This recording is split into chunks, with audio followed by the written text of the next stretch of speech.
African countries are failing to ensure safe and secure conditions for those working and living off the oceans. Tracts of the Sea of East, West and North Africa are often described as lawless. Illegal, unregulated and unreported fishing, sea piracy, armed robbery, drug and human smuggling have assumed staggering proportions. Capping these has resulted in the rise of illegal migration. It is issues such as these that we will be addressing on Maritime Radar. I'm Nneoma Obi-Asualo.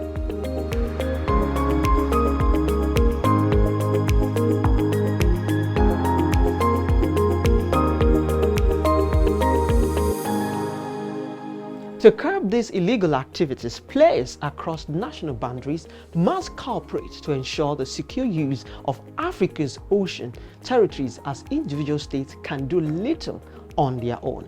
Selling this simple solution of cooperation is difficult to a critical mass of African governments that are often suspicious of collective agendas. But to enjoy the economic benefits of our ocean, there must be collaboration to ensure that we drive investment into the sector and tap its untapped potentials. Before we get further into the lineup of today's episode, let's find out the latest in maritime news.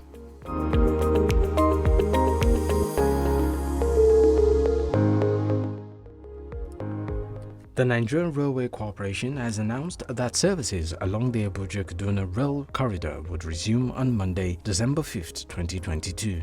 The managing director of the corporation, Fidet Okiria, said all was set for the resumption of the services.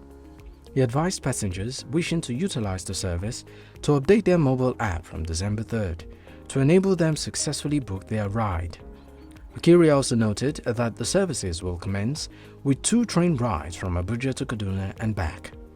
He assured passengers of the Nigerian government's commitment to ensure safety of lives and property on board its trains at all times. The Nigerian railway network runs diagonally from southwest in Lagos to northeast in Nguru and from the southeast in Port Harcourt through Kapanchan to the northeast in Maiduguri. The network consists of over 4,000 track kilometers. Nigeria's government says investment in the country's free trade zones has reached $56 billion over the past 30 years. Speaking in Abuja at the 30th anniversary of the FTZ organized by the Nigerian Export Processing Zone Authority, the Minister of Industry, Trade and Investment, Richard Adebayo, said investments into the zones has contributed significantly to the economy of the country.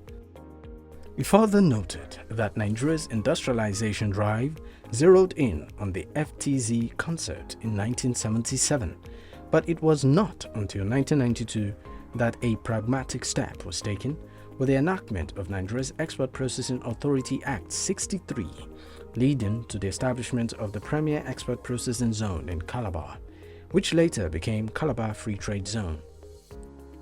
Nigeria later established the Kano Free Trade Zone as a gateway to unlock the economic potentials of the northern region and to link Nigeria with other countries along the North African axis and the rest of the world for economic integration and prosperity. The Nigerian Export Processing Zone Authority has within its controlled zones a total of 44 private free zones in addition to the 2 functional public zones located in Calabar and Kano, with a total investment of $26 billion as of 2022. The agency has also generated 150,000 jobs and an estimated 250 indirect jobs in the past 30 years. The Executive Secretary and CEO of the Nigerian Shippers Council, Emmanuel Jime, believes that the much-touted National Transport Commission might never see the light of day. A bill to establish the National Transport Commission was first sent to the National Assembly by former President Olusegun Obasanjo in 2006. The proposed commission was to serve as an economic regulator in the transport industry, including maritime, rail, aviation, and land transport. It was also expected to promote competitiveness and also ensure that the misuse of monopoly or non-transitory market power is prevented and the provision of transport services, promote private sector participation in the provision of transport services, as well as ensure that operators and users have equitable access to the use of transport facilities, services, channels and routes. Gituma noted that the bill was not passed by previous governments, while the present National Assembly has passed the bill twice, but President Muhammadu Buhari declined on both times. There is another bill, the Omnibus Bill, which includes some elements of the Nigerian Shippers Council functions before the National Assembly. Because the commission was being processed, the aspect of the Shippers Council in the Omnibus Bill was excluded when it was finally presented to the National Assembly. Singapore and the Netherlands have become the latest countries to accept amendments to the Convention on the International Maritime Organization (IMO). The amendments will expand the size of the Council, extend the terms of its members, and recognize 3 additional language texts as authentic versions of the Convention. The Theo, Chief Executive of the Maritime and Ports Authority of Singapore, Paul van Garp, Head of Division Unit, Maritime Shipping Director General for Civil Aviation and Maritime Affairs, Ministry of Infrastructure and Water Management, and Inji Efe Bears, alternate permanent representative to the IMO, have deposited their country's instrument of acceptance with the IMO Secretary General, Kitak Lim. The amendments have now been accepted by 7 states: Honduras, Malaysia, Malta, Netherlands, Norway, Singapore, and Spain. The amendments were adopted at the 32nd session of the IMO Assembly. They require acceptance by 2/3 of the IMO's member states.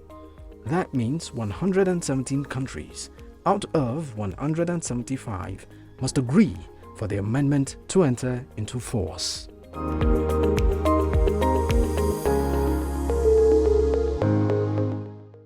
This is Africa. I bet you've heard a lot about it, but this is what you need to know. It's the home of the youngest and fastest growing population in the world. This, my friend, is opportunity right here. This is the future, and everyone wants Africa's attention. You need a voice that's African, young, conversational, a platform with the potential to reach millions of people across the continent with content they can relate to, such as lifestyle shows, sports and news, just the way they love it. Imagine all the people you could be talking to on News Central TV. Well, don't just think about it.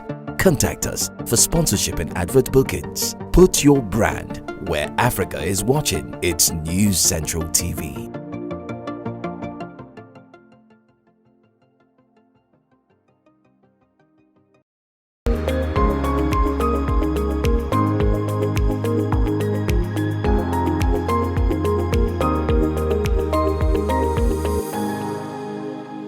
If you are just joining us, this is Maritime Radar.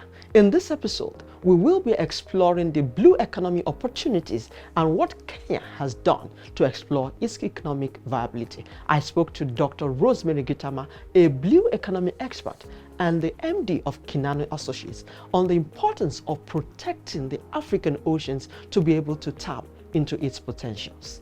Stay with us.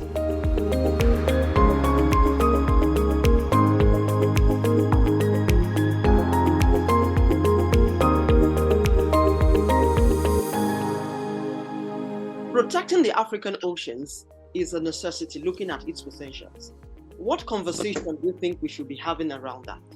Thank you, because really the conversation around this is very interesting, because it's a game changer, and this is really the real thing we should be talking about now. It is the topic or the opportunities that we can really present for Africa, and if you look at it, really the potential is enormous, and we can really talk about it to the extent that there's a lot that somebody can talk about it. Africa, if you look at Africa, like that 8 states are actually what we call the coastal states. And Macu, when it comes to those coastal states, you also realize that even the exports and the imports for in and out of Africa, actually 95% of it is dependent on the sea. And when you look at even the economic potential, can you imagine that if you were to exploit what we have by 2030, we are talking about around 400 billion USD. And we have a lot of it. The whole ecosystem, you can talk about the living resources, the non-living resources, trade and commerce, name it. So it's huge potential. And the conversation, I would say that Kenya in 2018 hosted the first sustainable blue economy ever, financed by Canada and Japan, and that was really a real eye-opener in the world. I am glad I attended, and I think from that conference, a lot is changing around blue economy. Do you think we are doing enough to protect the African oceans? No, we are not. We are not. In fact, I can say we are just scratching the surface, because as it were, in a long time, if you look at most of the African states, especially where I come from and even the East African region, unlike Mauritius, the vanilla countries, unlike North Africa, so really it's like a wake-up call for us to really move forward. Considering the growing trade, what are the blue employment opportunities you can see in Africa? Having the conversation around the blue economy and the potential, and of course the immediate opportunities, we know that all these some of the resources that we have are to do with the fish, the living creatures, the fish, the mangrove, we have the coral, and a lot, name it. So as now we build capacities around there, and now we go into the deep seas, and even signing, those policies where any uptake we take like that % like the way we have in Kenya. So already there's a lot of trading around there. What are the employment opportunities it offers? Yes, this is actually what I'm going to. And we realize that with now the tourism being promoted around the ocean, the value chain around tourism, hotels, when the tourists are coming, the services, the products that go around it, then you also realize as capacities, the training institutions, because we need to build capacities, so there is a lot of impact around there. Then even those the equipment and the tools which are needed, like even the nets for fishing, even the construction, we also have professionals who are being trained. So really looking especially at the youth and the women, you can see a lot of opportunities that are really happening there, and a lot of jobs are being created. Africa alone, we are talking about 49 million jobs or more. It's a lot. We will go on a short break. When we return, this conversation continues. Stay with us.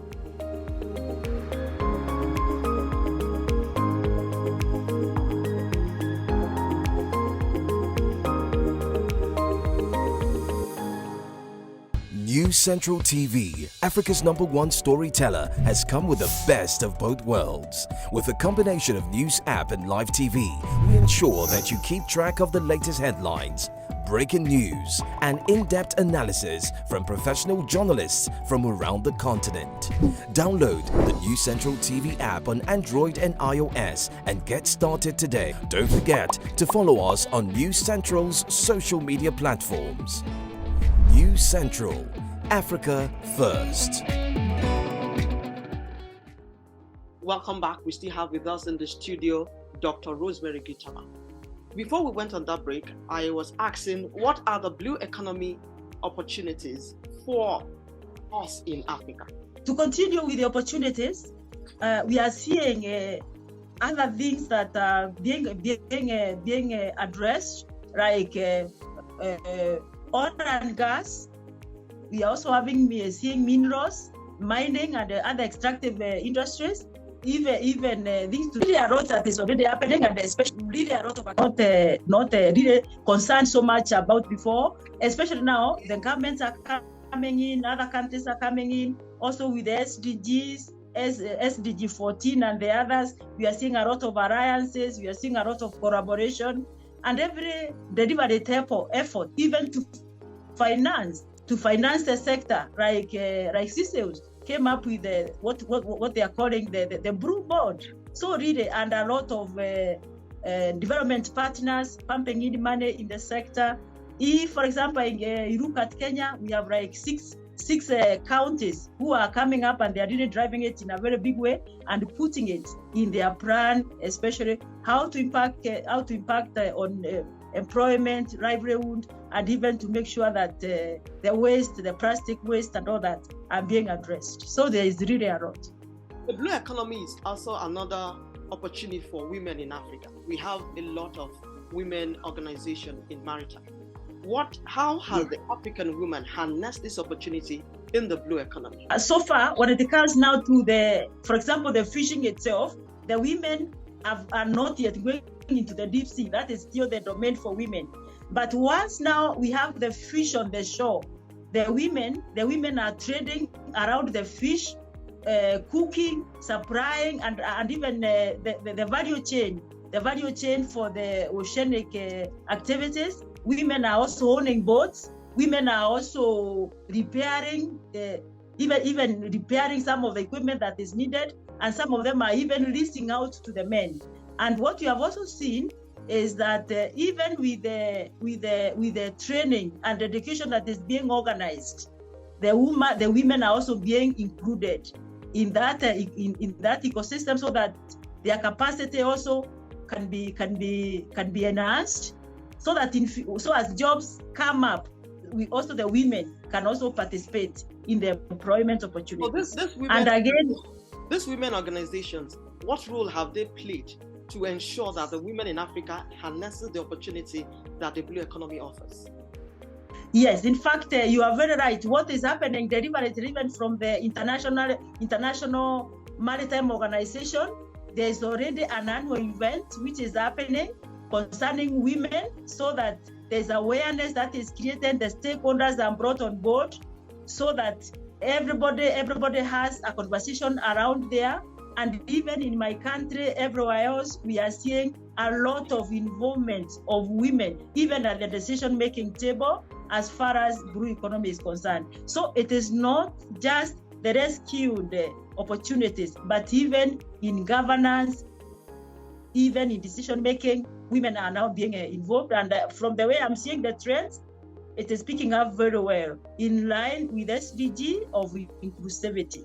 Coming down to Kenya, you'll agree with me that there are a lot of untapped opportunities in the blue economy. What has Kenya done differently? That is a very good observation. In fact, Kenya, like I said, or like what we are seeing, Kenya actually in the last 10 years, it is when now Kenya has gone ahead to embrace this new potential. Because if you look at the country, the water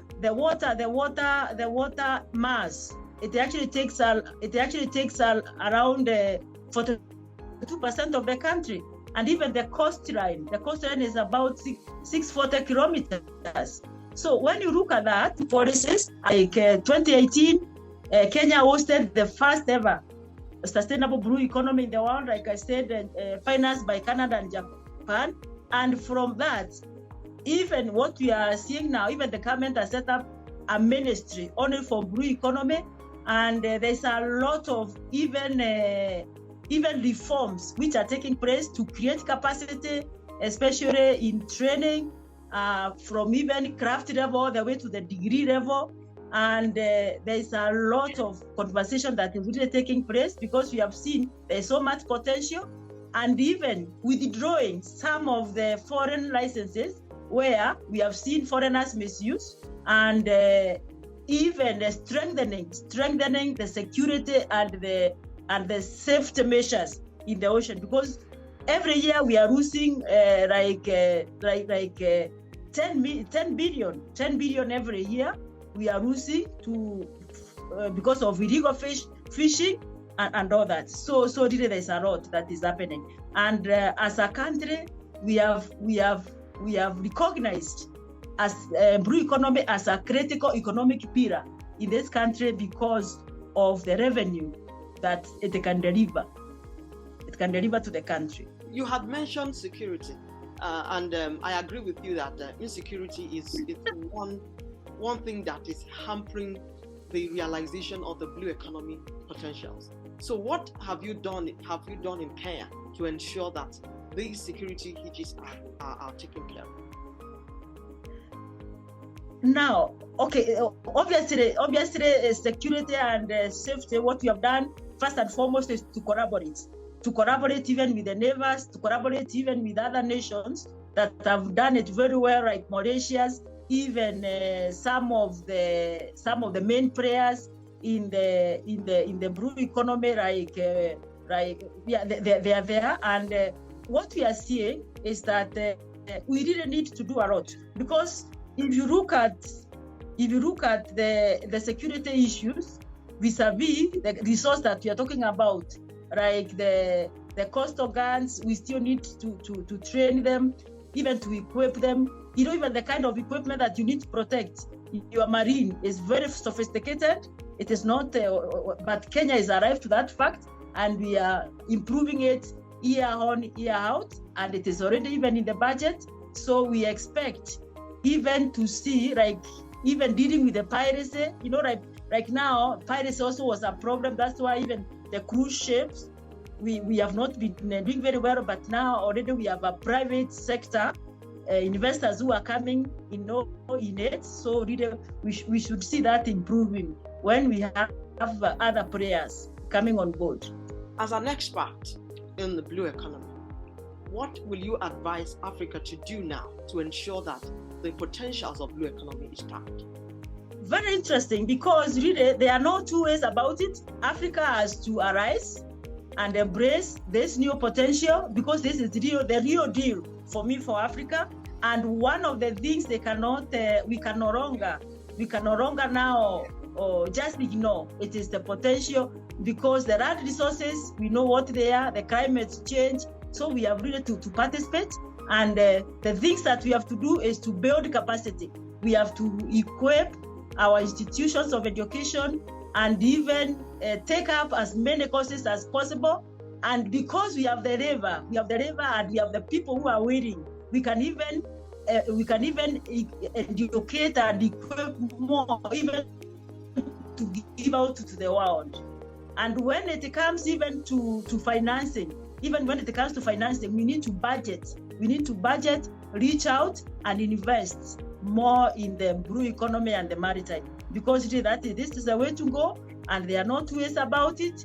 And it is something that Africa can no longer sit around and wait, and also participate, have collaborations, alliances, partnerships, because the world is open. There must be collaboration. There must be investment in the blue economy. Those are the words of Dr. Rosemary Gituma. She is a blue economy expert. I must thank you for your time.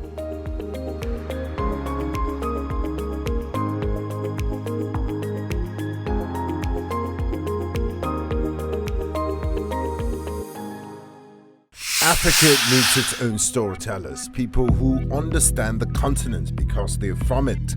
People who know that news is more than just a conversation starter, it's our stories. Because these stories run deeper than headlines and segments. It's about digging deeper to get the facts and telling the human side of every single story, not just the echoes from foreign headlines and perspectives. It's time to take back our narratives and share them in our voices. The birth of Africa's New Age reporting, and this is where it begins, right here at News Central TV, with stories that put Africa first.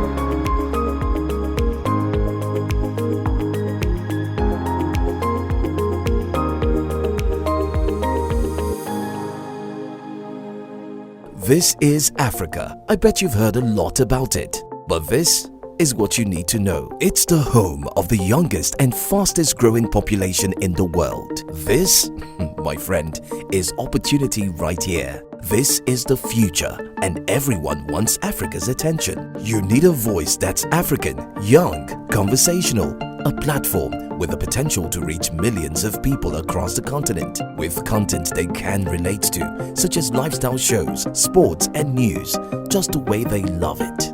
Imagine all the people you could be talking to on News Central TV. Well, don't just think about it.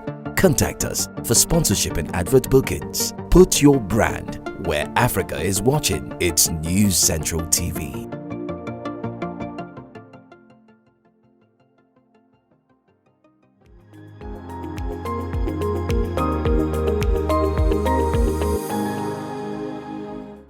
And this is where we draw the curtain on this week's episode.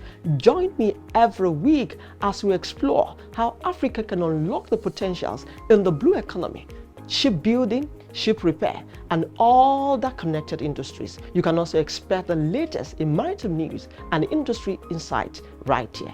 I'm Nneoma Obi-Asualo. Many thanks for watching.